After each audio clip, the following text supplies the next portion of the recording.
दिनै बर' थुनलाइ आफादनि मावफुं जथुमाव जों गुबैयै बर' थुनलाइ आफादनि फैगौ 62थि बोसोरारि जथुम्मा बेखौ क'क्राझाराव खुंनायनि बागै सावरायदों आरो फेब्रुवारि दाननि जों नैथि सप्तायाव बे जथुम्माखौ खुंनाय जागोन आरो बे जथुम्मायावनो गोदान आफादगिरि गाहाय नेहाथारिजों लोगोसे गोदान मावफुं आफादखौ दानाय जागोन। बे जथुम्मायाव गासै बर' रायजो राजाफोरनि नोजोर बोनाय थागोन जाहाथे गोदान सोरबायदि दैदेनगिरिखौ बर' थुनलाइ आफादनि आफादगिरि गाहाय नेहाथारि एबा गुबुन बिबानगिरिफोरखौ सायख'नाय जायो आरो बिथांमोननि दैदेननायजों जाहाथे आथिखाल समाव बर' राव थुनलाइया जिबायदि दावगानायनि मोनसे लामा संदाननो हादों फैबाय थानाय समावबो जाहाथे उननि बिबानगिरिफ्रा दैदेनगिरिफ्रा बेबायदि लामाखौ हान्थिलांनो हायो बेखौ रायजो राजाफोरनि थान्दैफोरनि नोजोर बोनाय थागोन। गतिके बे बिथिंनिफ्राय फैगौ 62थि बोसोरारि जथुम्माया क'क्राझाराव जोबोद माने गाजा गोमजायै खुंजागोनखौ जों मिजिंथिदों आरो लोगोसे क'क्राझार जिल्लानि बेन्दोङाव थानाय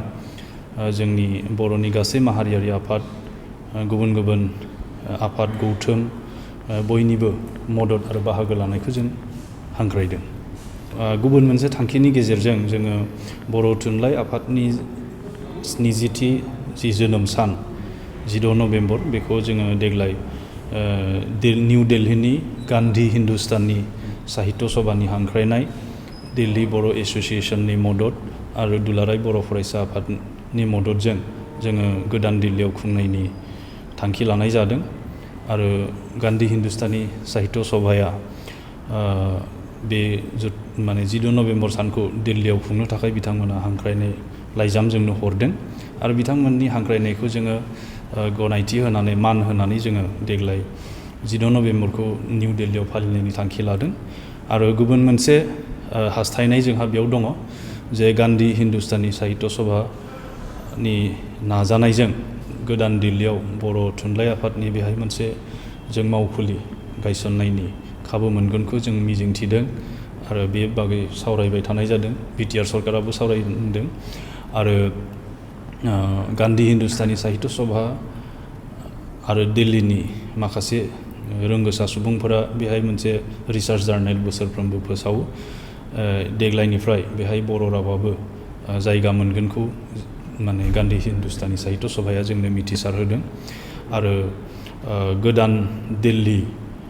बर' थुनलाइ आफादबो गोदानै दानाय जासिगोन। दा गोदान दिल्लीयाव थानाय माखासे बर' सुबुंफ्रा दिल्ली थुनलाइ आफाद मुङै बर' थुनलाइ आफादनि मोनसे दालाय बेहायबो दानानै लादों।